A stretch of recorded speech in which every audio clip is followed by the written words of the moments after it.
conference Hmm. one time, right? Just once. And Yeah. then that was the history of that. And now we've been coaching ever since and have become friends. And yeah, you've like grown so much. And I'm so excited to share your story. So tell us where you started when I met you. And then we'll talk about your journey and how that's changed and impacted your career and your Sure. life. Yeah, it's definitely been life changing. So when you and I met, we met at a conference down in Florida, real estate investor conference. I was working for a pretty big real estate investment firm here in the Northeast. They do 400 to 500 transactions a year.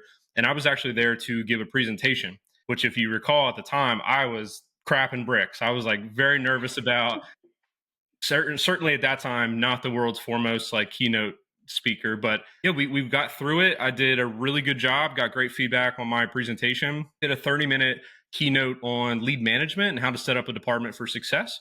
And you and I had some great conversations down there and had some mutual acquaintances, stayed in touch, and sort of the rest is history. That's awesome. I do remember you were super anxious about giving your keynote speech. That's a big deal. So they're like top real estate investors across the country, and you're going up there for the first time you're at this conference, right? Yes. And you're asked to give a presentation in front of everybody. And you have no history of necessarily speaking in front of large crowds at conferences.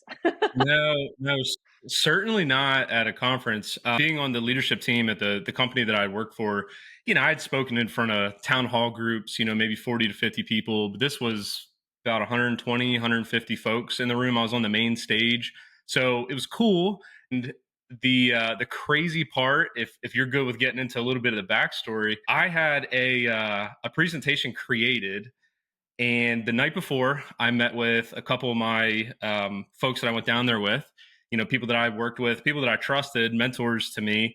And they basically told me that 99% of the presentation that I had built was crap. And this was the night before I was supposed to get up in front of 150 people and Yeah, present. good for that. Good for that. Thank God they Solid did. feedback. That's great feedback. Yeah, thank God they did, because I had, being that it's my first presentation, and you know me, I'm a tragic overthinker, overanalyzer. I had every bit of leadership piece of knowledge and all my different mentors in there. And I tried to make this very robust presentation, which would have been great for a 60-minute keynote, but there was no way it was fitting in 30 minutes. So the next morning, essentially, I tore everything down, rebuilt it in 2 hours, rehearsed like one time, ended up killing the keynote, ended at 29 minutes and 54 seconds on the dot. So right at 30 minutes, it all worked out pretty well. But yeah, I was to add to the anxiety, rebuilding the entire presentation the morning of was a little stressful. But again, those are the types of things that you and I talk about, where I just had to say, you know what? This is going to go the way it's going to go. I just need to focus on what I can control right now. And what I can control is taking the feedback and building the best presentation on, honestly, like probably the subject matter that I knew best at the time. So who better to give that presentation than me? I just had to trust my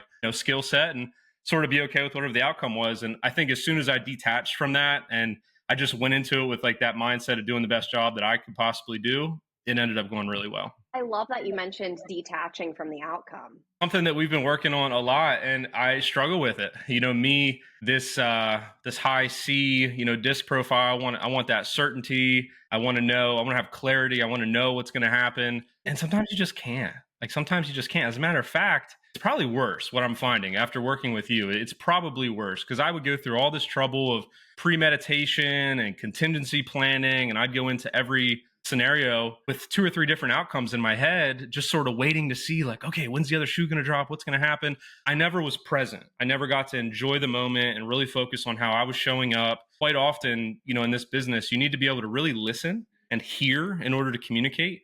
And I would find myself just waiting for the next part of the conversation, just wait for it to get to where I need to say what I need to say, the stuff that I had prepared. It's not fair. It's not fair to the other person. So I think you and I've been working now almost 4 or 5 months. And that's the one thing that I've taken the most from our coaching is I'm okay with the unexpected now. I'm okay with the uncertainty. Still not my favorite thing in the world, especially new people, new places. But Yeah.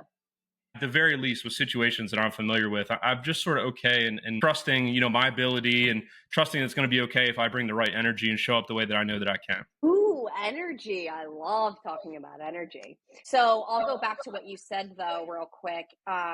You're always waiting for people to talk and for it to be your turn instead of listening and being present. Terrible. Isn't it terrible? Because you teach, you're in charge of a sales organization. Hmm. So 100% of your results are based off of your sales conversations that you're having, Yep. that you're teaching your salespeople and your salespeople are having with your clients. So tell me about the shift that's made that you've seen. Yeah, what I've found is a lot of coaches and sales leaders are really good at teaching and giving advice. And I was finding that a lot of the things that I was teaching on and giving feedback and coaching on, I really struggled with. Like foundationally, I understood the concept of really listening and trying to have empathy and absorb what the other person is saying. Because of my anxiety or whatever you call it, the way that I enter these conversations, especially with new people, new scenarios, I often found myself knowing at the end of it that I did not handle that the best way that I can. The same Mm. way that I would if it's like a familiar scenario or a familiar person I'm speaking with. Say it's a lead management call and I've done them 8,000 times, or back in the car business, if I was selling a Nissan Altima, I've done that 6,000 times. Those scenarios, I could listen and I could be present because I was sort of on autopilot. I already knew what the general one or two outcomes was going to be. Whereas when I show up in a new environment and I'm so focused on that potential outcome, I miss so much of the beauty and the magic that lies like in that conversation. So it's allowed me to show up not only as I coach internally, but as I begin to coach externally. They're all new situations. Every time it's a new situation, talking to a new person about a new topic, about a new business. And this has allowed me to really slow down, focus on what the other person is saying, and really understand how I can best create impact and help them understand where we need to go. Because it doesn't matter what you're selling. Every person's situation is unique. And so in this example, you were selling real estate, you were wholesaling their Hmm. homes or buying their homes from them. And most of the time they're going through like a really complicated, tough scenario. Yeah. So the best way for you to show up is to be authentic. And to Right. be authentic, you have to be you and listen. You have to be authentic yourself in order to make the biggest impact on them. Yeah, we talk about this a lot. Trust is built through transparency, vulnerability, and authenticity. And I agree. I think it's very hard, no matter what industry you're in, anytime you're communicating with someone, to build true trust if you can't be your authentic self. It may work for a little bit in like isolated pockets, but overall, you're not going to build true connection with someone unless you can lean into who you really are. Plus, at the end of the day, if you're just being yourself, I think the cards sort of fall the way that they're supposed to fall in terms of who enters into your life, who stays, what scenarios you end up being involved with. So I know for me it was super counterintuitive at first, but thank you so much, because probably the best piece of advice and coaching I've ever gotten. Really? I love that. Yeah. I when I coach just sales teams, they always want the script. They always want like the secret wording behind Yeah. what you're saying to close the deal or to get the appointment. And it's like I would record myself talking to leads and they're like, "You just sound so natural." I'm like, "Well, I am. I don't have a script. I'm not reading something. Like I'm literally just talking to the person because there's just a human on the other side." Right, right. Yeah, and it's awesome. It's so funny, like the circles that you and I walk in. Like that's how I've always been trained as well. No script. You have a general framework, right? Some like maybe guideposts along the way, but in general, you just want to connect with someone. You want to earn the right to do business with them by listening, understanding their unique scenario, and then providing a solution that's mutually amicable. You can't do that if you're not listening and just having a normal conversation. And you can't do that if you're attached to the outcome because you're so worried about your own agenda, getting the appointment or Yep. closing the sale that you completely bypass being authentic in the conversation.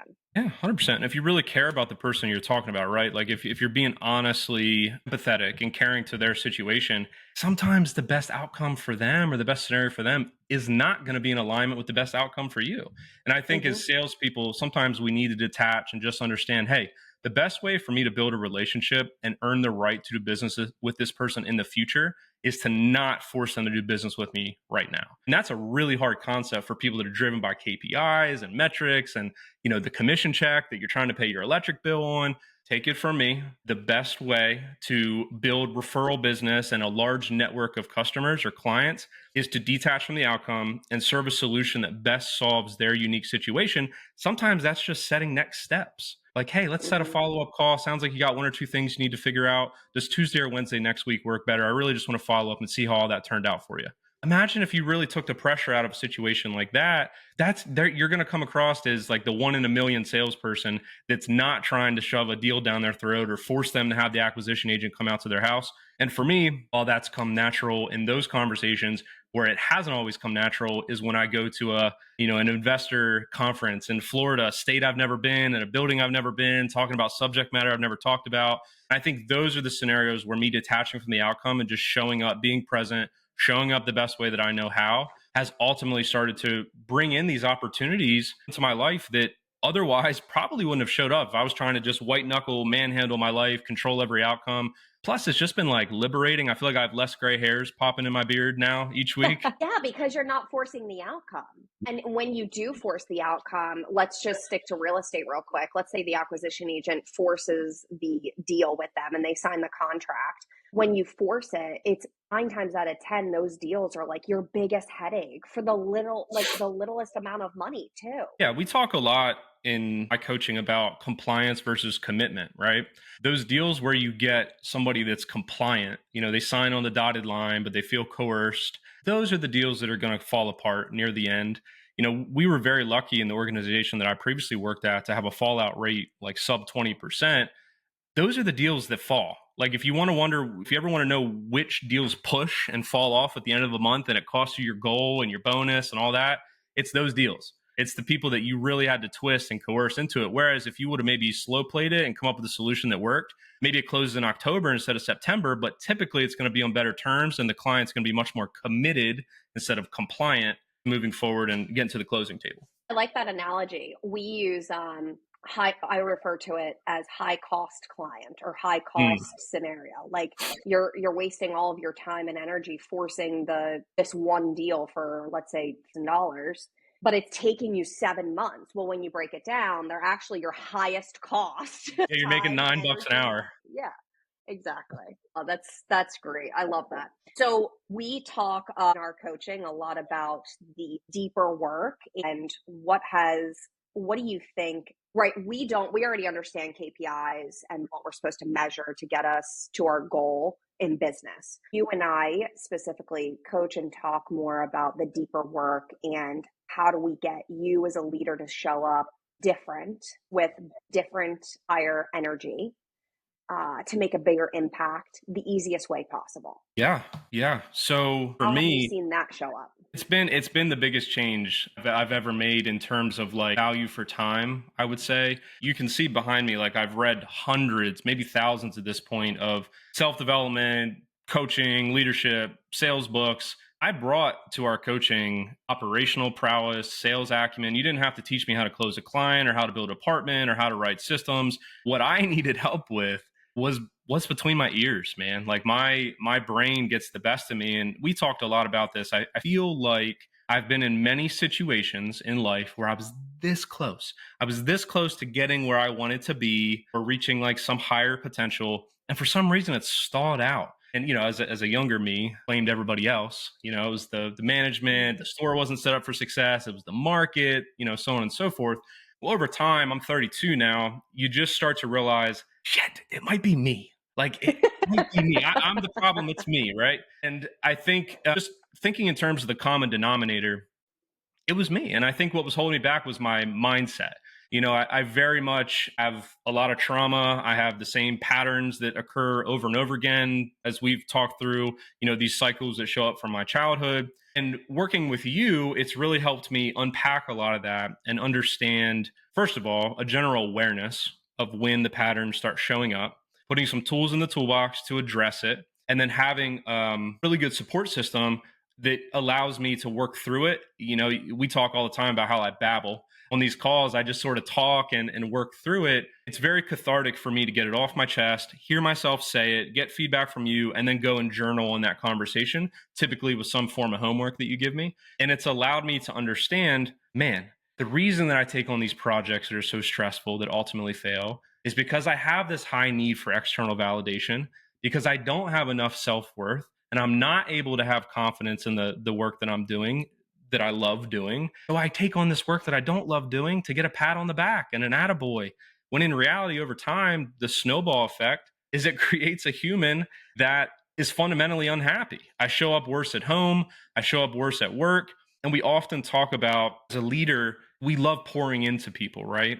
But if you're not pouring into yourself, you can't pour from an empty cup. And I think for me, this internal work that we've been doing, taking the time to journal, getting back to the gym, the meditation, chasing down, not even chasing down, pursuing and allowing things into my life that bring me joy, counterintuitively, while it feels selfish, it's allowed me to show up as a better leader because my cup is full. I have much more to offer people because I'm doing work that my core brings me joy. Exactly. I love that. That's, I think, one of your biggest aha moments in coaching for sure. 100% Because breakthrough moment. you absolutely are able to show up completely different to the people that you lead in business and in your personal life.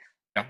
You're not doing things out of a selfish, you were, right? And by the way, I think this is 99% of people's setback is their self-worth. I don't think anyone's exempt from that. They just might not be aware of it. But you actually were showing up selfishly, doing things for external validation for selfish reasons instead of just giving yourself the validation that you are good enough, etc. That goes along with self-worth. And now you're able to do things that fulfill you, like you mentioned, that fulfill yourself, for yourself, by yourself. So then you can show up effortlessly for other people without a hidden agenda. Talk about sales. Your personal relationships at home and your personal life are the invert of the sales conversation we just had as well. You're so right, Kate. And you said something there, effortless. That, I think, in terms of what life feels like now, after sort of having these breakthroughs and making these changes over the past 4 or 5 months, these situations that I'm aligning myself with now feel effortless. That's how I know I'm on the right track. The scenarios that I would do before, while impressive, I mean, we can get into some of the success I've had. It's like incredible to think of all the plates I had spinning at one time. Externally looks really impressive. On the inside, it feels like I'm spinning 100 plates at once. Like, it genuinely feels full of effort. Whereas now, this new company that I'm building and the work that I'm doing, the projects I'm taking on, the people I'm associating myself with, hell, the music I'm listening to, the videos I'm watching, everything feels effortless. It feels right. And I want to say one last thing for the people out there that maybe haven't begun this internal work yet. It feels like you're being selfless. This is why it was so hard for me, being very logical, analytical. I felt that I was doing things for other people. I was fixing, I was solving, I was helping, I was supporting. In reality, this is what I didn't understand. Involving myself in those situations that were quite difficult and unenjoyable, while on the surface seemed like I was being helpful, it was because of my need and my desire for that external validation. So, like you said, selfish. Selfishly, I was involving myself in situations where I was already hamstrung and predisposed to not show up the best way that I could because I just didn't belong there. It's not a situation that brings me joy. It's not in alignment with who I want to be. A lot of times it wasn't in my genius. It was 80% work. So that's been the biggest shift. And I think for a lot of folks that haven't begun this work, they probably feel like they're very selfless and very helpful and they do everything for other people. Once you have that perspective shift and you understand why you take on those projects and you take on those tasks and you seek out that extra work, you start to understand, man, I'm not really doing this for other people. I'm doing this because of my need to look good and to feel good and to have people tell me I'm on the right track because I'm not able to do it for myself. And now that I've learned how to do that, and obviously it's still very much a work in progress, I just do things I want to do now. I just do the things that I want to do that I know will bring me happiness and fulfillment. And I'm the one, like ultimately, I'm the judge of how I did. And that has allowed me to skyrocket. Like, truthfully, it's been quite the exponential curve for me, not only professionally, but personally over the past 4 or 5 months, like understanding why I hit these walls. And this is it. It was very cyclical in nature. Like, I'd have this big purge of, responsibility and I'd feel good. And then slowly I'd ratchet up my involvement in things until I hit a wall and then I'd burn out and then I'd purge. And we would just do this for years and years and years. And I feel like I'm well on the way now to stopping the cycle. I love that. Congratulations. Thank you. What are you going to do and use this work moving forward? How are you going to use this work moving forward? Great question. This is going to sound sort of corny, but it's like, I feel it. I really believe it. I want to make an impact in the world. I want to leave a legacy for my kids. I want to change lives. And I started to realize where I was at previously and the domain that I operated in. I was the director of sales operations for a really big real estate investment company. I ran 6 departments. I had like 30 direct reports, a team of junior leaders underneath me. Great gig, made good money, like by all objective measures, had good flexibility. I just realized that this is it. I've reached the ceiling. I can't go any higher in this company. I can't do anything more than what I'm already doing here. And while I love the people, genuinely love the people that I work with, and was able to get many of them elevated and work on their personal and professional lives and make a big difference there, I think my ability and my potential impact on the world is greater. So what I've done is I've shifted gears. While at my last company, working with people like you and a few of our mutual acquaintances, I fell in love with coaching. I fell in love with the art of having a good conversation, helping people self-discover where we need to go, what we need to work on, really getting to understand people's needs and be able to tell my story and inspire through those conversations. Sort of brought me to this crossroads maybe 2 months ago where I realized I'm going to burn out. If I stay here, I'm growing resentful of the last position. I had become more involved in coaching externally. And I just decided, you know what, about 2 weeks ago, I'm going to do it. I'm 32 years old. Why not? And I jumped in. I started my own coaching company, Statera Success Systems. This week, we're going to be launching, and I could not be more thrilled for this next chapter. And I owe a lot to you. And I'll just name drop Joe, one of our mutual friends, for helping me through this experience. Thank you so much, because I feel like that cap that we talked about earlier, about that ceiling of potential, I feel like we finally broken through that. And now I'm in this new space with a lot of different ways that I can go with it. And I'm super excited. That's so amazing. Congratulations. Thank you. Now you get to be creative. And with creativity, I learned this from John Maxwell last week. There is abundance with creativity. They go hand in hand. And entrepreneurship is very creative because there's a million different ways that you can do and create, and there is no limit or ceiling or cap. And if you believe that, then abundance comes through clients, through money, through whatever you're looking to do. Yeah, we talked about this previously. I've always identified as the implementer, like the operations guy. I haven't been the visionary in my head. I haven't identified as that ideation guy. I'm normally the one that takes the idea, I boil it into something actionable, I implement it, and then really my true genius is continuous improvement of that process over time, or at least I thought, until I started this journey. And I've actually found that I really freaking enjoy journaling on an idea and just going wherever it takes me, like sort of free association. The name Statera for my coaching company comes from the Latin word balance. And I tell this story a couple times lately. It's my favorite story to tell. You and I had a coaching call when I was down at the beach, and I was just feeling so inspired after that call that I went out on the balcony. I started journaling on things that are important to me. What do I want my life to look like? What are things that stood out? What are some words that I get an emotional response from? And I hit like a moment of like writer's block. I had written maybe 20 words on the paper. None of them were really bringing like an emotional response. And I noticed that I was just balancing a pen on my finger. Like I was sitting there on the balcony, just balancing a pen. And I said, man, that's one thing that shows up consistently in my life that I love. I love things that are symmetrical, in balance, things that are congruent in nature. So I decided, you know what, let me roll with that. And I started looking up words for balance. That's how we landed on Statera. And for me, I think that I'm finally realizing that balance in my personality of the implementer, and also understanding that, hey, I have an ability to create, and I really enjoy that as well. And if you recall, I asked you, I said, hey, is it possible for someone to be good at ideating and implementing? And you said yes. And that was probably the breakthrough moment for me, where I shed that identity of being a specialist or an implementer or an operator. And I'm like, you know what? I'm just me. I'm a little bit of this. I'm a little bit of that.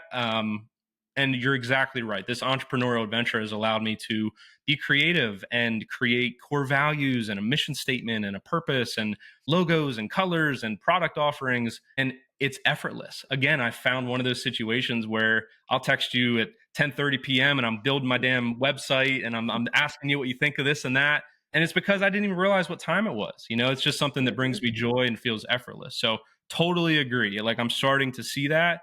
Really impactful for me because it's like a brand new side of my personality that I haven't been in touch with in a long time. That's so exciting. Explore new parts of your brain, unlock it. Totally. Yeah, that's what it feels like. If you were to describe your ideal, I'll call them client to work with, to impact, to make a change for them, I know that you've led operations, you've led sales teams. Like, what is your ideal client that you'd like to make an impact with next? Yeah, great question. So at Statera Success Systems, and for me as a person, we're a small business coaching and consulting company.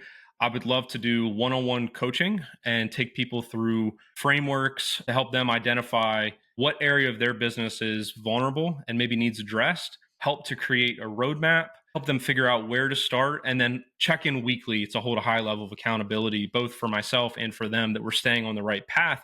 And I would say my ideal client is a small business owner, does not need to be in real estate, somebody that's invested in their development. Ideally, it's not somebody that's doing it because they were at a conference and someone said, hey, you need to hire a fractional COO or you need to get a coach. Somebody that really genuinely sees the value in it, probably maybe lacks a little bit of that operational experience or prowess. I can help them create systems for success, systems for sales, systems for operations. Through that, we draw out the processes. I show them how to continuously improve them over time. And on this journey, we're sprinkling in some self development and mindset work because at the end of the day, as I found on my journey, you cannot pour as a leader from an empty cup. So, two parts. Hopefully that answers your question. That's really who I'm looking to work with and what I plan to work on them or work with them on. Yeah, I mean, that's what you've been doing, right? You've been coaching and leading. You've just been doing it under an umbrella, essentially, Exactly. under one organization. And you did it in your job previously as well. You've really been leading and coaching people in your organizations for quite some time and have had tremendous success in building out systems and operations. Yeah, for me, leadership is where it all starts, right? Like I have a knack for taking complex problems, breaking them down into smaller chunks, making it actionable, implementing it. My real passion is like helping people. That's just like one tool in the toolbox. I think as leaders, we need to work to diversify our skill set. And that's something that's very important to me and that I would love to bring to anybody that I work with. We need to understand that you can't use a screwdriver to hammer a nail. Maybe you can, but it's going to be really hard and take a lot longer than it should, right? As leaders, we need to have a diverse skill set and tools in our toolbox that we can address a one on one coaching scenario, where we can address a performance improvement plan, where we can address a role play and give feedback on how they did, where we can sit at the executive leadership table and give our opinion on the company or provide feedback on our department. It's a lot of hats that we wear as leaders, and all of those require a different skill set. Some take more finesse, some take more power. And I think as a leader, I've been putting in a lot of work for a long time to try and bring a very complete offering to both the folks that I have the privilege to lead, but also the folks that I'm coaching and trying to help them lead through and with their people as well. So you're like every entrepreneur's dream, right? Because most entrepreneurs are visionaries and they are not implementers and they are not operators. And they'll tell you, right? It's very hard for them to sit down and create a system that will scale their company. And so operations is such a big key component to entrepreneurs, right? Like they literally can't get their vision out there and implement it if it's not for people like Right. yourself or that you lead and coach. So I think if like you're looking to work with the COO or the operations manager to put systems and scalability and the entrepreneur loves you because you're coaching and leading their operations COO, and in return their outcome is they have a sustainable business that they can scale to whatever they want. Yeah, scale is really the key word. It's plastered all over my website. And that's really what we're trying to do. I use the analogy all the time of building a house on a sinkhole, right? The systems and processes on which you build your business are foundational to its long term success. You can build as a visionary this really amazing house that looks gorgeous, has all the modern styling, the curb appeal out the ass. But if you're built on a sinkhole, if there's no strong foundation, you did not pick the right location, you didn't build it in the right manner on solid ground, it's going to fall apart. Over time, it's going to erode, it's going to fall apart, it's going to sink. That's where somebody like me, I would love to work hand in hand with an entrepreneur, certainly help their operations team if they're lacking. But really, I think my ideal client probably is the entrepreneur that needs someone to come in either in a fractional sense or provide Mm-hmm. coaching to help them grow that skill set so that we can either relocate maybe change direction in their business, relocate the house, or dig out the earth and build a strong foundation of systems and processes. So not only can we get back to that ceiling that they were hitting in their business, but break through it and scale Yeah. from there. Because it's almost like climbing a ladder. And most business owners, in my experience, get stuck at a certain point and they stay there for a long time and they bang their head against the wall and they try and add people and they add complexity, when in reality you need to go back to the foundation, back to rung one on the ladder, and say, did I set myself up for success in the beginning? Because over the long term, 1 or 2 degrees off course makes a big difference over Yeah. 5, 6, 7, 8, 9, 10 years. So that's what I'm trying to bring. I love that you brought that up. I think a lot of owners want to scale. They want to grow their operation. They want to leave a legacy. They want to do good for themselves, their family, their community. And they hit a point where they just don't know how. I'm hoping to come in and help expand their knowledge and maybe fill in some gaps as needed along the way. So you spoke about our mutual acquaintance, Joe, Yes, love that and guy. he would be disappointed if I didn't call you out for you using the word try, right? Because, and I'll say this for everyone else, I'm sure you've heard me say this, the subconscious does not know the difference. So when you say try, you almost don't fully believe that you are doing it. So you are doing this or becoming this for these people that you're looking to help. I love So I that. just I have to love get that. that out of the way. That's what I love, man. That's what I need. That's what I need. Language is so important. And I think for Mm-hmm. me, that's like, while I've made a lot of progress, those are the skeletons that are remaining. We're still working on clearing them out. But yeah, you're so right. I think for me, for a long time, I had almost like that, everybody says imposter syndrome, but really that's what it was. I didn't have a lot of confidence in my abilities, and something that I'm working on, because, Alex Hormozy says that confidence comes from having a body of work that supports that you are the person you say you are. I am that guy. I am the guy that can help an entrepreneur build out their operations, that can coach their team, that can help them learn to lead, that can help them learn to lead not only people, but themselves, and have a great mindset and work-life balance. So I need to start speaking that into existence a little bit more confidently, for sure. Yeah, you've already done it. You have been doing it. Exactly. Yeah. Like the proof is literally, you don't just need to believe it. Like you already have proof in real life that you've done it. Is there anything else that you want to specifically touch on for yourself? Yeah, I'd like to touch on the process of that a little bit, like my coaching with you and how Mm-hmm. impactful it's been, and how I'm looking to bring some of that to other folks as well. So we've talked a lot about KPIs and how to run a business and how to scale and put processes and systems in place. And actually going back, you just used the analogy of building a foundation on a sinkhole. And I think you can actually use that analogy for so many different things if people can take that analogy and use it in relationships, business partners, the people that you hire. If you're consciously unaware of who you're hiring on your leadership team, you can actually recreate a toxic environment for yourself. And we've gone down this rabbit hole quite a bit, I'd say. So let's speak about that, actually, if you don't mind, real quick. Mhm. Let's speak about the reference it as family familiar dynamic, right? Yeah. However, you're born 0 to 19 with your Mhm. subconscious being programmed really from 0 to 5. Your Mhm. subconscious now runs 95% of your day. Your subconscious is your programming, 95% of it. You're only consciously aware 5%. So everything that you do, unless you're super consciously aware, you're just recreating your family familiar dynamic. And in some cases, especially in the entrepreneurial world, we tend to come from, I'll just say, a toxic environment, and then we recreate it. So I've had the luxury of living that out in real life. I built a lot of relationships, business relationships, etc., and foundations on sinkholes, we'll say. No bueno, Kate. No bueno. I know, and I learned the hard way. Man, did I learn the hard way. I've lived 50 lives in 35 years. But tell me your experience and your interpretation of that sort of conversations that we've had during our coaching calls, and how you plan to implement that for your coaching. Yeah, great question. So this is where it's everything, like we talked about. To get really into the nitty gritty. Um, Mm-hmm. This type of work is everything.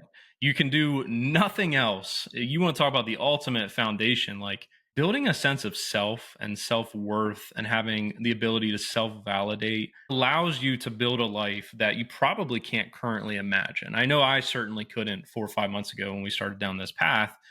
I had a turbulent childhood. I come from physical, mental, sexual abuse as a child. I never really knew how to work through it. I sort of just carried it and moved on and did what a lot of people do, grit, bear my way through it. Until I started working with you, I really went back and started unpacking what happened, who were the folks involved. We mapped out the timeline of my life, which was incredible because, I mean, how long did it take me to remember anything from my childhood? Really, really powerful to get an understanding of, holy crap, there's folks I've let into my life that are my dad or are my mom or these folks that I had, my early childhood that mistreated me at times. They're The here. relationship. The The relationship you relationship. had. Yeah. You recreate it. It's a parallel. Like you talk about the family familiar dynamic. I've recreated the cycle unintentionally in my adult life. And it was almost like you could take my timeline that we created and like fold it on top of itself and it like perfectly lined up. It was incredible. So I think for me, this internal work of going back through understanding what I went through as a child, bringing back some repressed memories, working through it, understanding how I show up in those situations and how the energy that I put out attracts the exact thing that I don't want.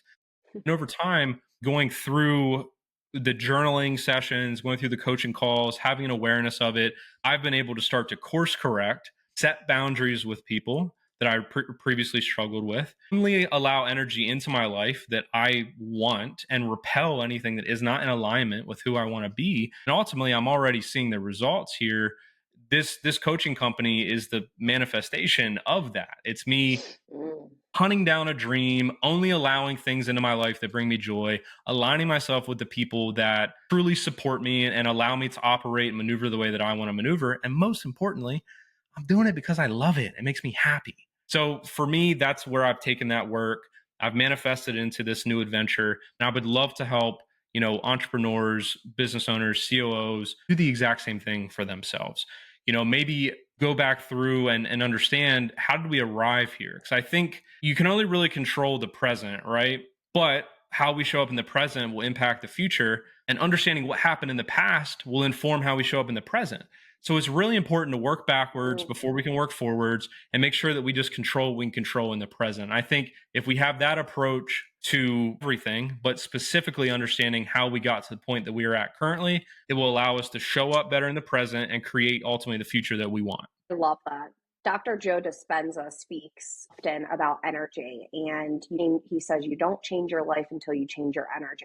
So true. And your energy is everything. And so you don't necessarily need to wipe a clean slate once you identify consciously what's happening and your family familiar dynamics are showing up, right? Like you don't need to literally clear your slate. It allows you, though, to show up differently and look at the relationships with a different perspective. Yes. Yes. Exactly that. I think that, well, number one, it gives you agency in your life. Quite often, I think at times I've felt very much in the passenger seat of life. It's like these situations are happening to me. Victim mindset. We talked about that. That's sort of like my trauma pattern where I have tended to go in the past. You get to take off your seatbelt, walk around the other side of the car, and hop in the driver's seat when you start to understand what's going on, why things happen the way that they do, an awareness of how you show up and your patterns. And it just gives you more, not control, but influence, a more conscious influence over what's going on. And you start to realize, man, I've put myself here.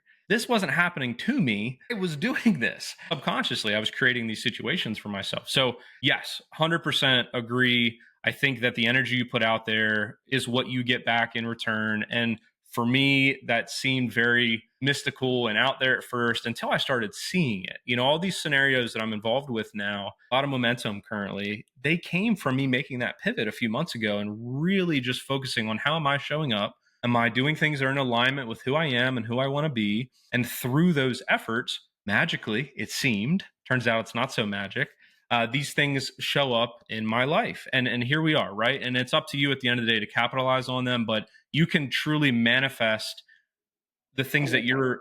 whatever's on your mind, like you really can do it, right? And it starts with an understanding and a commitment to doing this internal work that we're talking about. Yeah. And we don't need to sit on it forever, right? We don't need to go back in the past. We just need to go back quick enough to like identify what happened, see where it's showing up now, and then make the changes, right? Like, not enjoyed previously therapy or life coaches that want me to ruminate on my childhood that was very traumatic to me and how I Right. perceive it anyway. Yeah. I just want to know what to look for quickly so I can make changes moving forward. And I think that frees your energy up. And then you get to show up differently in leadership with the people that you hire or the people that are already on your team or the clients that you're attracting or how you treat your clients. And everything becomes effortlessly. And I never would have believed it until I started to see it for myself as well. Like, I was just as skeptic as you in the beginning of my journey with this. And I was like, okay, whatever, like, this is really woo woo. And then I started to just see it here and there, little bits and pieces. And then it started to stack. The evidence started to stack. And I was like, I'm never going back. Like, who would have thought entrepreneurship could be this easy and effortlessly? Love that. I love that. We start in my coaching with a vision, right? Getting very crystal clear on what the founder wants for their company. I think that is where a lot of folks go wrong. They let the wrong people in, they let the wrong energy in, they allow things to fester, and over time, we talk through that cycle, they start to resent the company that they've built around them. And I Yeah. think it's because we haven't done this work that we're talking about as an entrepreneur, as a founder. We haven't really understood, shit, what do I care about? How do I figure that out? What's important to me? And I think unpacking a lot of this allows that to sort of bubble up to the surface naturally instead of it being a forced exercise where you sit down with a guy in a suit and they say, write down your core values and write down your mission statement. It needs to be organic and it needs to mean something to you. And you need to be radically uncompromising in pursuit of that vision. Because as soon as you, as a founder and entrepreneur, let people into your circle and into your baby, your company that you're building that are not in alignment with that vision, the foundation starts to erode. And I think that comes from this work that we're talking about to really make sure you've started off in the right direction.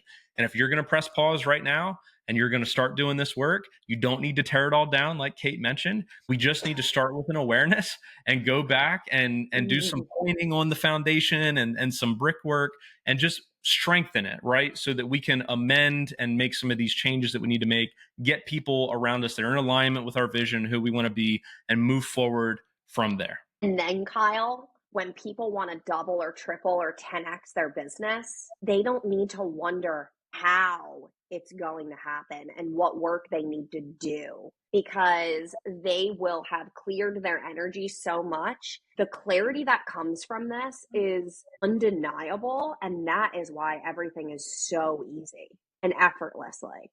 Like, things just show up. Your clients 100%. just show up. Yeah. Well, it also You gives might you have to this spend a like, little more money on marketing, but the answer to that, like, that answer becomes clearer to you if that's what you should do. yeah, yeah, yeah. I think of it. I'm big on analogy and metaphor, but like if you think about like an assembly line, a conveyor belt, and you have all these products coming down the conveyor line. These machines are trained to identify everything that is not up to standard, right? So maybe it's bolts. A machine's making bolts, and everyone that is not the exact measurement that's supposed to be the exact dimensions, the little arm kicks it off. And in your life, it starts to become that. When you have this filtering mechanism of your vision and your sense of self and your self-worth, that's your little arm that's kicking out situations and people that you encounter. It becomes a very easy mechanism to use in your life to say yes or no to anything. And you should be able to do that unapologetically because you're doing it for you, which means you're going to allow yourself to show up the best way possible for the people you care about. And I think that's what's missing. I believe that a lot of folks that find themselves in scenarios that they're uncomfortable with, they're unhappy with, it's because we allowed ourselves to be involved in them in the first place because we did not have this filtering mechanism in our lives, which all starts from doing this internal work and coming up with a vision of who we are, what we believe in, and where we're going. I love that. You are really good with analogies. It doesn't mean that you need to clear your life out from everything that you've already created. It's showing up differently to those conversations with your leaders or the people that you're coaching in your team or your relationship. It's just showing up differently. Can you speak a little bit about that? Like how would you show up differently? Like what does that look like in the real world? Yeah. So a leader that is involved in a lot of things that situations, projects, tasks that they shouldn't have been involved with is going to show up like I was, 6, 7 months ago, distracted, generally aloof, while your people may know, if you think mentioned John Maxwell, 5 levels of leadership, right? I've worked very hard to climb the 5 levels with everyone that I've led, both personal life and professional life. That leader may find themselves slipping back down the ladder, right? If we've gotten to that level 2 permissional level with somebody, we may find ourselves, if we stop listening and hearing, having empathy, and showing up distracted and aloof, we may find ourselves slide back to level 1 positional, and that's a really tough spot to build back from. Once you've shown someone that it's a transactional relationship and you lose that true caring and understanding and empathy for what they're going through, I think that is a limiting factor, a major bottleneck on a lot of leaders' development. Whereas if you do have an awareness and you do take on projects that bring you joy and you align yourself with situations that are in your genius, that are in alignment with who you are and who you want to be, because they're so effortless, it takes much less energy. You have much more willpower to show up as the person you need to show up as. You do have empathy. You do listen. You are caring and understanding. And then you quickly go from level 2 permission to level 3 production. And we start to show them through our results that we care about them in their life, and quickly you can start to move then to level 4, which is people development.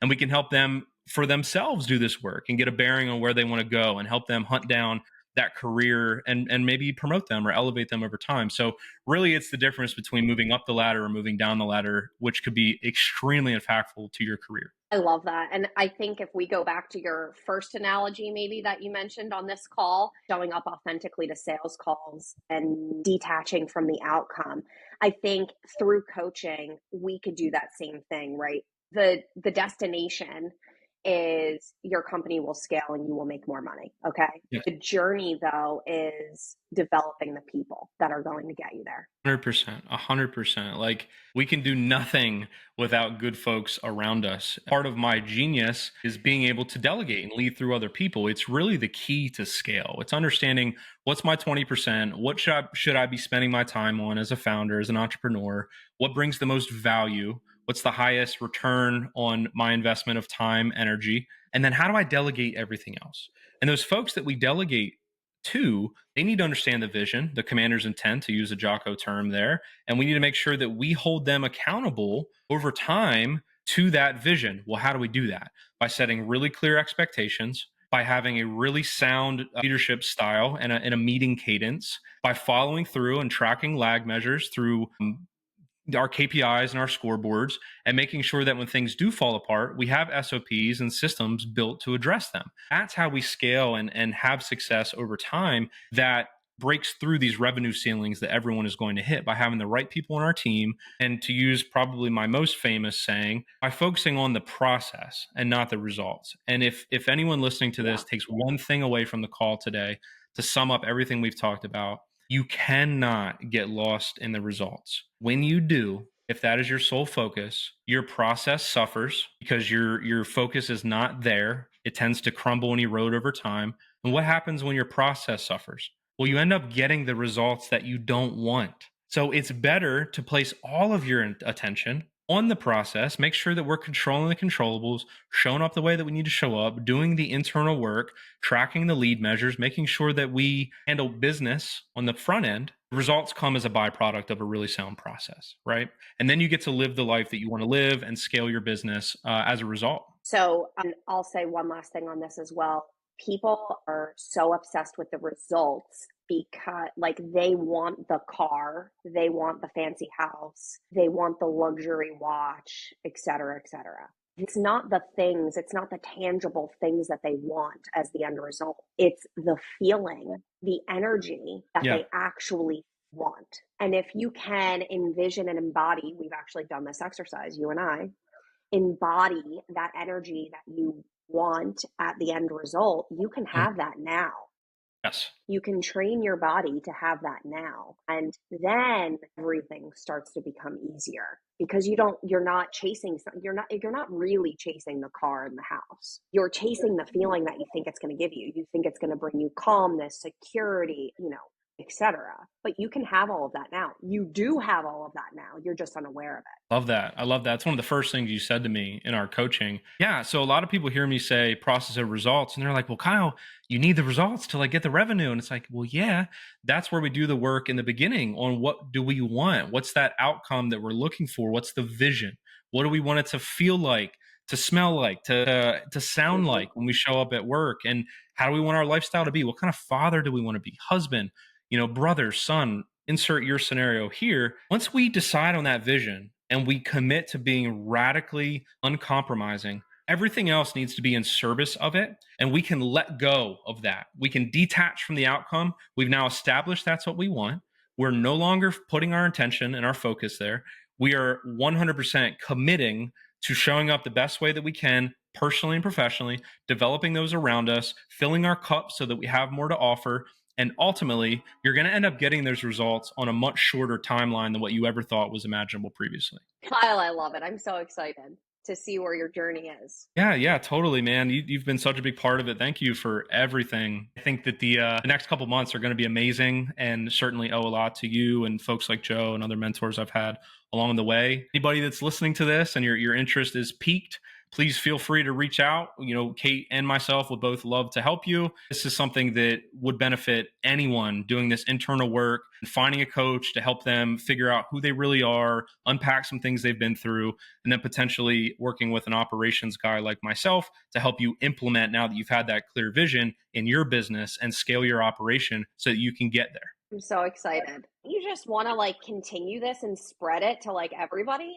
Yeah, I love it. It gets me fired up. Not only because I've seen the change in my life, but I've already begun to see the change in others, through this energy that I'm bringing. The impact that I'm having is much greater and it's noticeable already on the people around me. So totally understand. Thank you so much for your time today. And I'm excited for your clients that you're going to coach too.